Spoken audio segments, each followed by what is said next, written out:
Hello YouTubers, welcome to another episode. We're already here at the boat house to get the boat on the water to get a lovely little row, which is possible after yesterday's repair of replacing the fin because the fin disappeared for some reason on Monday.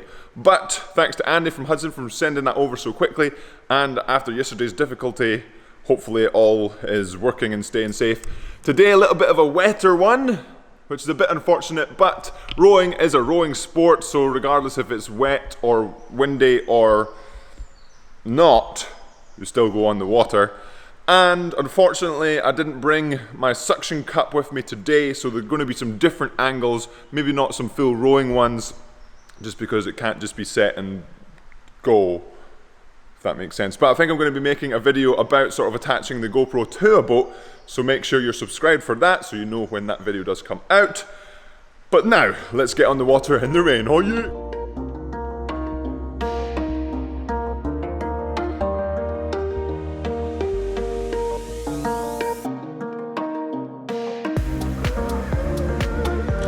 Morning.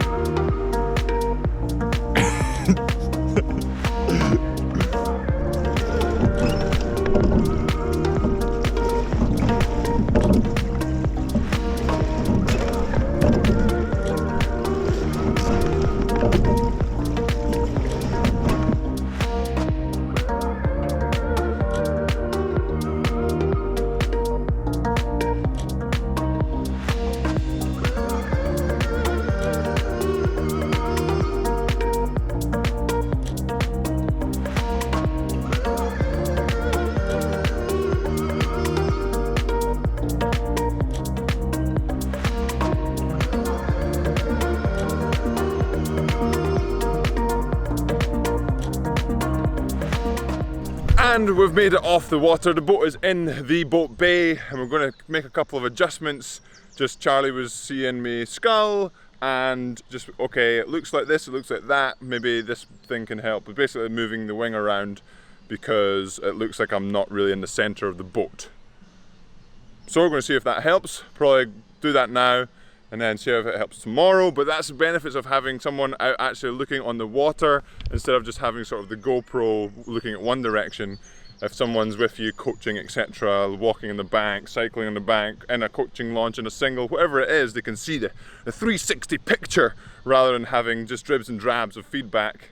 You can get lots of feedback. And that's what kind of this session was today. It was very mentally, not stressful, very mentally fatiguing, just because we were really trying to, well, basically sculling for me is just an unknown. So even the things that are like, well, just do this, like feather this way or square that way or balance this way, it's like, okay, look, I need to think about it really hard to do it because I'm so used to having one blade and sweeping and leaning one way on all of that, rather than being very down the middle, having two blades, doing two things, doing the same thing with each hand, doing a different thing with my right hand than it's used to, and then even then doing a different thing with my left hand than it's used to. Rather than feathering like this, it's feathering like this. Again, this is not an uncomfortable movement, but it's nowhere near automatic, and this is like taking the Yamsquad on the journey. I'm basically, for things like that, I'm very beginner, and it's taking me, I do the coaching and I go through different things, and it's like, well,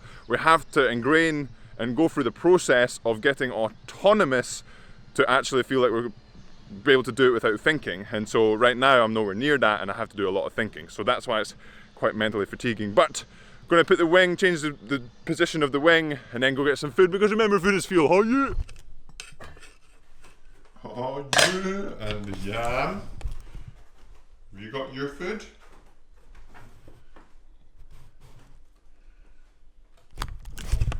Yam might have his food, but we've got some rice, we've got some tuna, we've got, what's in the fridge? Let's see, we've got some, beetroot, avocado, a little bit of half avocado. Look at the size of these avocados though, absolutely outrageous. Let's see, avocado. This avocado is ginormous. Just thought I would share that with you. But fueling up today, the session, like I said, about it's mentally fatiguing, which doesn't really make it burn more calories. Doesn't make the body burn more calories, but still makes you feel a bit more tired, makes you want to eat more. This, I'm not going to eat all of this. That's approximately 1.5 kilos of rice, of wet rice, maybe more. There's a scale. It's about, maybe a bit more than that actually. Maybe 2 kilos of wet rice, which I will be eating pretty much over today, along with some tuna we're going in this meal, and then we'll see what we've got planned for the rest of the day. I don't know what the weather's like. I can see what the weather's like now, and it was raining earlier, and I want to get out on the bike, like I spoke about yesterday, about working on fitness on the bike and then working on sort of technique on the water. I don't really want to go out if the roads are wet, because that increases risk. But if it stays like this and dries up, then I'll probably go out, but I don't think it is going to stay like this. So it might be a case of hopping on the erg for the first time in a while, actually. So let's get to eating, oh yeah! And we're fueled up. We're ready to go. We've had a little bit of a nap, and it's really helped sharpen mentally after the mentally fatiguing session this morning. So we are now ready to get on the erg. We're all dressed up. Just kidding, we're getting on the bike once more to work on that fitness side of things, and this will be the first day in a couple of weeks, few weeks, many weeks, can't remember how many weeks, that I've done more than one session in a day, essentially. I think it was before the 2K that I've done more than one session in a day, and I'm going to be talking about that tomorrow, about sort of being in a rut or losing motivation in some aspects or different things. But today the motivation is high, so I'm going to use the motivation that I have to get another session in. And like I spoke about, doing the technique on the water, very mentally fatiguing. This session, although I have to be mentally switched on, it's all about just going steady. So I'm going to be trying to avoid hills today, so not be pushing the heart rate too high, and I'm going to try and find the flat roads. So I'm going to head out to either I think it's that way or that way, not that way or that way, because one of those directions are the hills. I think it's that way. Yeah, hills are going this way, not hills going that way. So I'm going to head out one of these ways and work on sort of that lower end steady state cardio gains. So hopefully I can use that when I'm on the water, and of course with a little bit of variation, having a little bit of fun on the bike, getting outdoors, getting some fresh oxygen in as well on the steed is always a bonus benefit, and it's not just sort of sitting looking at the same thing for a whole workout. So let's get on the bike.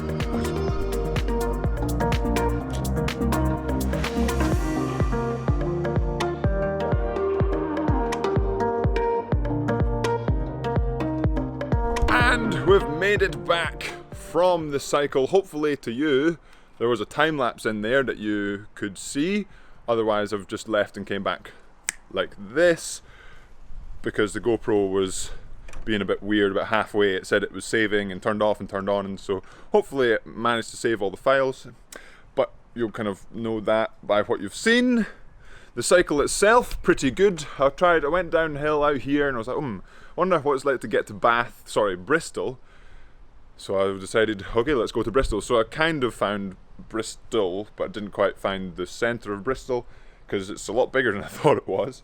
And I tried to avoid some hills, but didn't quite manage that. I wanted to stay off some of the main roads, so I ended up going off track, off piste, and then getting into some smaller single track roads which had some steep hills in. So not horrendous, but pushed the heart rate high. Average heart rate 130, maximum heart rate 215. Not quite sure if 215 is quite accurate there. Speaking of accurate, with this watch and this heart rate monitor, I'm going to be getting a new one. Polar have been really awesome to send me another one of the Polar Grit, and so I'm going to see what that compares to this one. Maybe it's as accurate, maybe it's not as accurate, but obviously there's a lot more features in the Polar Grit versus this one here. This is a Polar FT7, and the reason I got this initially is just it's so simple, but I think I need just slightly more complicated. So this only does average and maximum heart rate, and then it records that for each workout. That's pretty much it. It has some memory for that, and that's it. It doesn't do sort of, you can't upload your heart rate stuff to, say, for example, Strava. You can't upload it to a graph. You can't see what you've been like throughout the workout. You can only sort of see, okay, this was my max at some point, this was my average at some point. But pretty good cycle, even if my maximum heart rate was 215. But like I said earlier, this is the first day for quite a while, or at least reasonable while, that I've done 2 workouts in one day. And I'm going to be talking about tomorrow, sort of going deeper into that, but just want to share. And like I said earlier, today is one of the first days in quite a while that I've managed to actually do 2 workouts in one day, and I'll be talking more in depth about it tomorrow. And it's just basically, I've not been trying to go max out training because I've not felt like it, if that makes sense. Like, the motivation was flagging a little bit. And so I'm going to be talking about tomorrow about that, as well as why, and as well as just thinking how, if you are lacking motivation, not just all, I'll talk about motivation all, but not just lacking motivation, but lacking the want to do something, what you might be able to do to get the want back, if that makes sense. But again, that's another thing for future Yamsquad to look forward to. So make sure you are subscribed for that. And as always, you could hit the like button, as well as subscribe if you haven't already, and I will see you in tomorrow's episode, where we do talk about sort of mental blocks, mental fatigue, not just in one session but over time, how you might get over that if you're in a rut, how you might get out of that, and my experience and what's going on sort of now with me as well. And I'll see you tomorrow.